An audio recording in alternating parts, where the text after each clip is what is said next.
prepared to deal with the situation when she was born.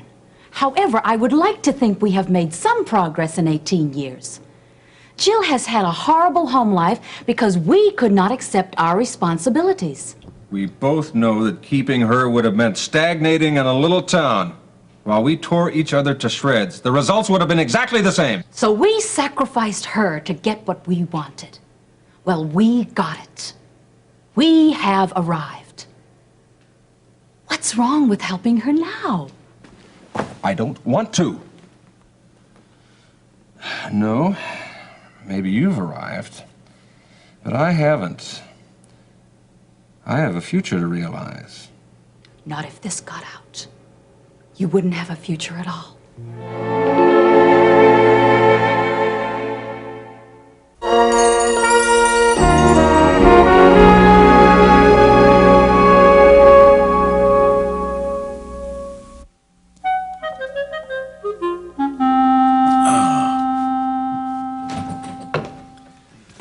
Well, Harold, how do you feel today? Worse. I don't care how much acid these things eat on TV. They stink. Well, you're certainly in a nice foul mood today. I got good reasons. Norm Elliott's one of them. Relax. It's all been taken care of. No, it has not been taken care of. He spilled the beans last night about Slaymaker. I just got off the phone from my contact at the police station not more than 10 minutes ago. Harold, I repeat, relax. You don't have anything to worry about. Elliott has no idea why Slaymaker authorized the opening of that box. Besides, he has the only witness in the case right in the palm of his hand. Yeah, his relationship with this Brooke isn't exactly what it's cracked up to be Harold, either. there isn't a woman alive who can resist George once he starts making his promises. Charles! Harold, there is nothing to worry about. Charles, she was at the police station this afternoon, too. Oh. What did she say? My contact didn't know. Only that when she came out of Brubaker's office, she looked pretty shaken up. You know, George promised, absolutely promised me that... George is a politician, too. I don't have to remind you about politicians and promises. His life is a bed of ruses. Well, this certainly changes the outlook of things. Well, your concern is touching. Especially since you're about the only person around here that's not involved in any of this. Well, hardly. What about Nancy? Well, no problem there. Just start shopping around for something fashionable in stripes. I wonder if we can really find out whether what Brooks said was damaging or not. George ought to be getting back to his office about now. I'm going to go over there and pay him a little visit. See if his canary did any singing. I suppose you're wondering why I called you here this afternoon, Mrs. Davidson. Well, yes, but I assume it's about Jill's charges being dropped. And I want to thank you for taking such a personal interest in her. Personal involvement in my line of work can be very painful, Mrs. Davidson. Well, that's all the more reason to thank you. I think it was because of your help that made all the difference to Jill. Actually, it would have been impossible not to. I've thought of little else since I met her. Oh? I sensed that you cared, and I don't quite know how to say this. Please, if I can help in any way. It's was so long ago, almost forgotten, if one could possibly forget. Forget it. No. I will never forget that I gave up my child, and that child was Jill. Jill is your daughter? I don't understand. I didn't understand. I didn't understand what it was like to be a mother. My career was very important to me. Oh, the ambition of youth. George and I weren't married, and we felt that what we wanted to do in life was far too important to be hindered by a mistake. Does George know about this? Yes, he's as indifferent to this news as he's been to me for the last 2 years. Are you going to tell Jill? I have to. But it shouldn't be rushed into. Jill needs stability, and that is something that the Cummings can offer her. I do not want to interfere. Maybe this is the kind of interference that she would welcome. Why don't you give her that chance? No. I think this is what's best for her right now, and for me. I can imagine how difficult this must be for you. Yes, it has been very difficult. But somehow, I feel like I'm being given a second chance. And this time,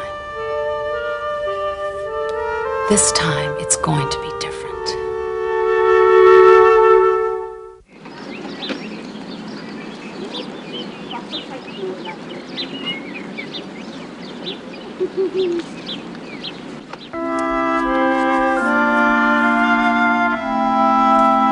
Mommy, where's Jill been the past couple of days? You already know, don't you? Well, Peggy said she's in prison. Sort of. She's in the city jail. Then it's true. Neato! Jenny, there's nothing neato about any of this. Mommy, we know someone in the slammer. Jenny, Oh, I bet the feds nabbed her. she was arrested for stealing. Wow. Did she put up a fight? No, honey, she was very terrified by the whole experience. I bet she wasn't. I bet she showed them. Jenny, now stop it. This is a very serious matter. Oh, Mommy, it's exciting. I've seen enough TV to know that. Tell me what's exciting about it. Everything. They took her fingerprints. They took a picture. I bet she even has her own number.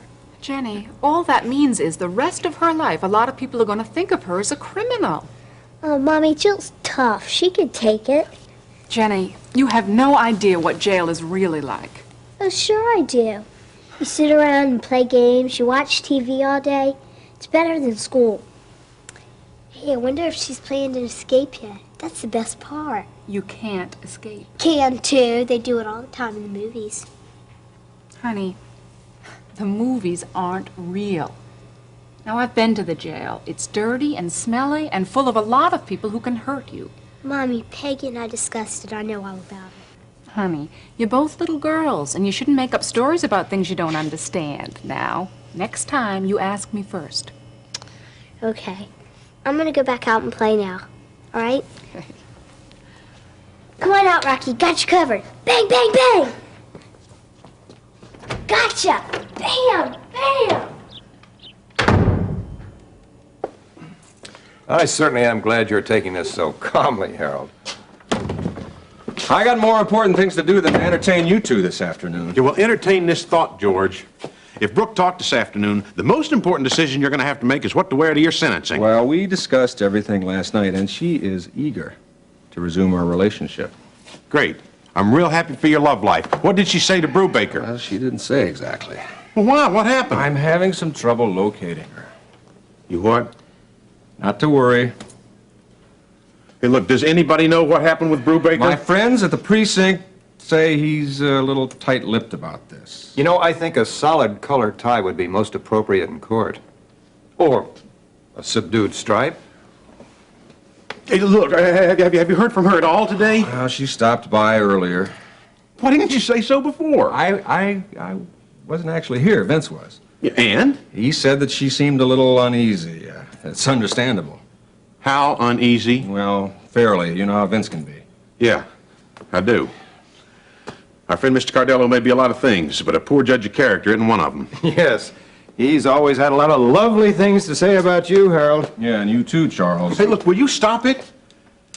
Now, the more I hear about this mess, the less I like it. Oh, this is all Now, just a relatively second. it's If unimportant. she is as uneasy as Vince said that she was, then there's a good chance she did talk this afternoon. She didn't say a thing. I'd like to see just one fact that substantiates that, George. Well, I don't need any proof. I trust her. Oh, that's great. You trust her. You love her. You just can't I find told you, it's all relatively unimportant. Look, it would certainly make for a little bit of peace of mind. Maybe she's in custody. Oh, you think this is all a big joke, isn't it? I mean, if George and me end up behind bars, you get more control over Hollister Mall, isn't that right? Oh, come on. This is all a tempest in a teapot as far as I'm concerned. Yeah, that's what Custer said. Harold, you're going to give yourself an ulcer. Well, I'll name it after you. You know, you don't fool me one bit, George. You're just as worried about this thing as I am. Nonsense. I don't understand why you couldn't just tell Brooke the truth and ask her for help. Harold, you never tell a woman the truth. Once you do, you have to continue to make her happy. I don't think any of us here is particularly qualified to expound on what makes a woman happy. Because nothing makes a woman happy. Harold, just because your romantic involvements are sporadic and just unsuccessful altogether doesn't mean that mine are. I can make Brooke happy. That'll ensure her silence. It's beginning to sound like a locker room in here. Well, if that's the way you feel, get out of here. I've got business to attend to. Well, George, this has certainly been very pleasant. We must do it again sometime. Yeah. Hey, you call me if you hear anything at all. I don't care how unimportant you think it is. Yeah, well, I will. And Harold, someday we're going to sit down, and I'm going to tell you how to handle a woman. That's great. We're going to have plenty of time to kill as cellmates.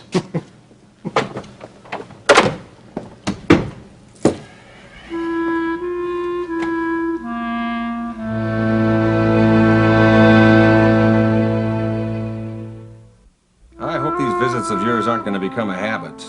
George, we are facing a real problem here. You can't just sit there and pretend your daughter doesn't exist. Now, she doesn't, not to me. That's what my decision was about 18 years ago. Your decision is alive and well and living in Kingsley. I am under incredible pressure. I don't need any of this. I don't see that we have any choice. I'm choosing to look the other way. You have just earmarked your political career. Too cold-blooded for you? I'm not going to pretend I've got emotions that I don't. Not even for your own flesh and blood. What do you reserve your emotions for? Very little. I don't like personal involvement. It's messy. Oh, interesting choice of words. I said the same thing not too long ago, but I came to a different conclusion. I applaud your charity. And I hate your apathy. Neither of us was prepared for the situation when she was born. But I'd like to think we've made some progress in 18 years. Jill has had a horrible home life because we would not accept our responsibilities. We both know that keeping her would have meant stagnating in a little town while we tore each other to shreds. The results would have been exactly the same. So we sacrificed her to get what we want. Well, we got it. We have arrived. What's wrong with helping her now? I don't want to. No? Maybe you've arrived. But I haven't. I have a future to realize. Not if this got out. You wouldn't have a future at all. I know. That's why I've decided. That's why you choose to look the other way. Oh, stop. She is a part of us. That part of me died a long time ago. But it doesn't have to be that way. Oh, yes, it does. What is this girl to you, anyway? She's some kind of a tool, a pawn, a vehicle for our reconciliation? Is that your secret hope? I got a note from Marcy Fisher the other day. Roger is kicking off his re-election campaign with a barbecue. They invited us down for the weekend. I Yeah, thought well, obviously, we're not going to be there. Obviously. Well, I guess it's time to make it official. I'll give my lawyer a call in the morning.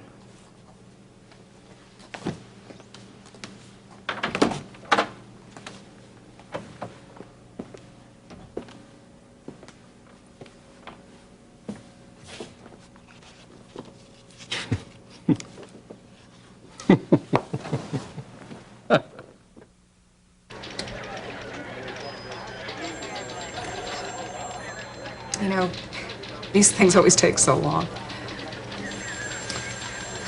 They do it on purpose, to let you know who's in control. I waited 7.5 hours once Where? in a police station while they decided what to do with me. What? A group of us were brought in when an anti-war protest got out of hand. See? I'm not the homecoming queen all grown up. Well, you're not exactly a hardened criminal either. True. And neither are you. I guess lifting a couple of bucks worth of makeup doesn't exactly put me on the 10 most wanted list. In the end, they let us all go. And she lived happily ever after. Hardly. I had my days on the road, too. Mostly in San Francisco, but you know what I mean. It's a wild town. Not half as wild as it used to be. Sounds like a blast. We had our moments. It's still pretty wild. I had quite a ride there. I've had some nice times in the last couple of years. You know, Jenny thinks this whole incident with you in jail is very exciting. Yeah. She looks up to you even more. Kidding? She thinks that you're too tough to let any of this bother you. Well, she's right. Jenny's a great kid. I'd like you to do something for her, Jill. Sure, you name it. I'd like you to tell her just how terrifying this whole thing was. How wrong you were to do it and just how scared you were. And let Jenny think that I'm a chicken? A loser? No way. Jill, don't you see that if you don't, she'll always look at this as something glamorous? You and I have been through it. It's cheap and degrading. Jenny is the first person that liked me and respected me. If you think I'm going to do anything to change that, you're wrong.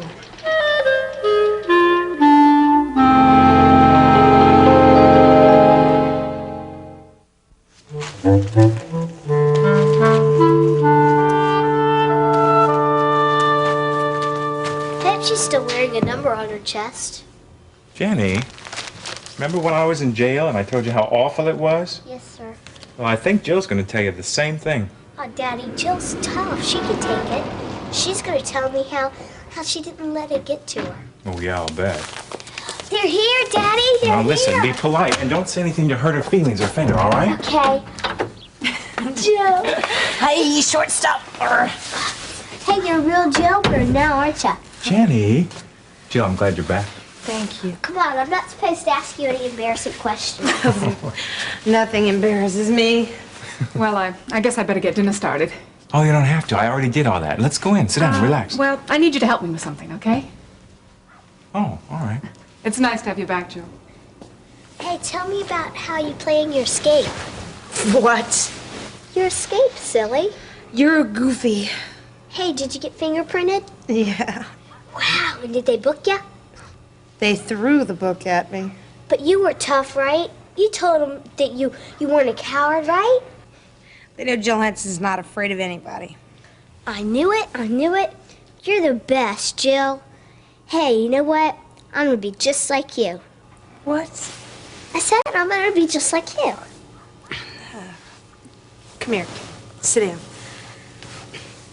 down. The truth is that, being in jail, well, isn't the most fun I've ever had. In fact, well, it wasn't fun at all. Do you know what I mean? No. Well, it's not like the movies and stuff. Jenny, I lied before. I was scared. I know you think I'm tough.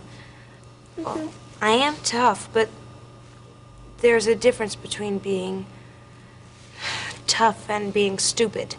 And let me tell you that, well, most people in jail are just being stupid. I missed you. I missed you too. You know what? I like it when you're not so tough.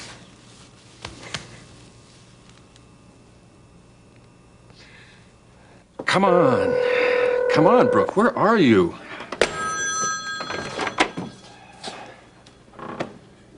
Working late again, George. Brooke, I was just trying to... I'm glad you're here. I'll bet. I guess it's best we try to talk this out now. No, that time came a few days ago when I was sitting here elated because I thought you were still interested in me. I was. I am. For your reasons. Brooke, if you think I was being dishonest, I cannot stop you from confirming Norm Elliott's story. Don't try to bluff me. I wouldn't with all that's at stake. George, they're threatening me with a felony charge, and I only did what you asked. Well, you did it well. If you deny Norman's story, we're all safe. That's a nice-looking outfit you have on. You know what this reminds me of? When I was a kid, I had to stand between my father and the television set to get him to notice me. Well, now I've got your attention because I'm between you and a prison sentence. Flattering. I noticed you before this nonsense came about. Oh, stop it. You'd forgotten me for weeks. All right, all right. I have already had one speech this afternoon by one self-styled moralist. I don't need another monologue on betrayed love. What's that supposed to mean? That is supposed to mean that initially you saw in me the wealth and power that this office holds. George, you're only the county commissioner. Who is on his way to the top, and you know it.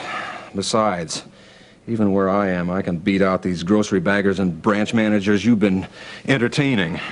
The love I had for you was pure, And if you would just once see beyond your own motives and stop assuming that everybody is as self-seeking and deceitful as you are. Then I would leave politics and enter the mission field. I'm sorry, I just don't buy it, this whole broken-hearted I've been used routine. It doesn't play with you. I don't buy it. Brooke, honey, this afternoon, Beth and I were talking about our divorce. You are very much a part of my future. I'm not an idealist. That's all I've got to say. If I confess, you won't have a future. What would that prove? Who benefits there, Brooke? Brooke, tell me that you have not and will not tell Sergeant Brubaker anything. I haven't yet, Joel.